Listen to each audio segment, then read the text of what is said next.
And if you are engaging, Bota McNamara, legal consultant for the Insolvency Legislation, explained the role and authority of the trustees and the Insolvency Supervisor under the new legislation, spearheaded by the National Competitiveness and Productivity Council (NCPC). In recent weeks, the NCPC has held several stakeholder consultations with the legal fraternity, insurance and financial sectors, and the business community to update them and solicit feedback on the imminent enactment of the Insolvency Bill. in terms of powers, as I said, the trustee, be it government or otherwise, has a lot of powers built in to investigate, to engage in collection of assets, distribution of assets, and to ensure the system plays fair for both sides, creditor and debtor. Same with the insolvency supervisor, because they will have at their disposal a lot of tools to police trustees to make sure they're doing their job correctly.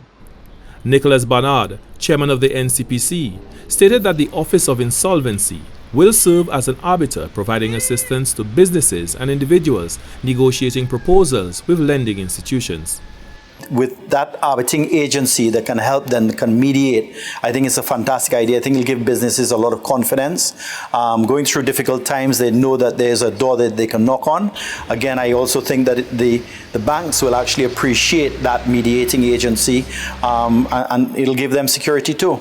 Brian Luisi, Executive Director of the St. Lucia Chamber of Commerce, Industry and Agriculture, acknowledged the Chamber's support and active participation in discussions and consultations over the years, contributing to the formulation of the insolvency legislation from its initial concept to the current stage. The Chamber was one of those who, over 15 years ago, spoke about the issue of access to credit.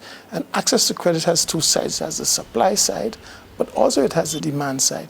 He noted that the Chamber has long advocated for strengthening St. Lucia's financial infrastructure and landscape to offer more options for both the business community and individuals.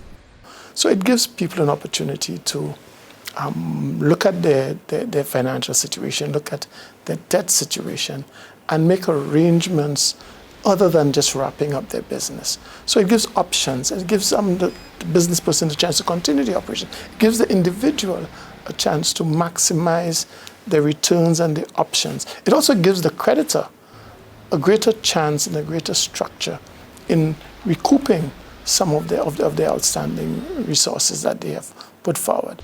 The NCPC also received high commendation for its steadfast commitment to advancing the insolvency legislation. But the NCPC has not taken this as a tick in the box process where they say, oh, we did that. They've done substantive dialogue, substantive negotiation. It has been sometimes frustrating, but they've stayed the course. And so we're happy to see this legislation come into fruition. It's been marvelous to look and see what work and what they have achieved, and to hear the members and the people on the ground articulate what they have achieved. It's fantastic. The NCPC has launched a public education campaign to inform stakeholders and the wider public about the benefits and provisions of the insolvency legislation. For the National Competitiveness and Productivity Council, Glenn Simon reporting.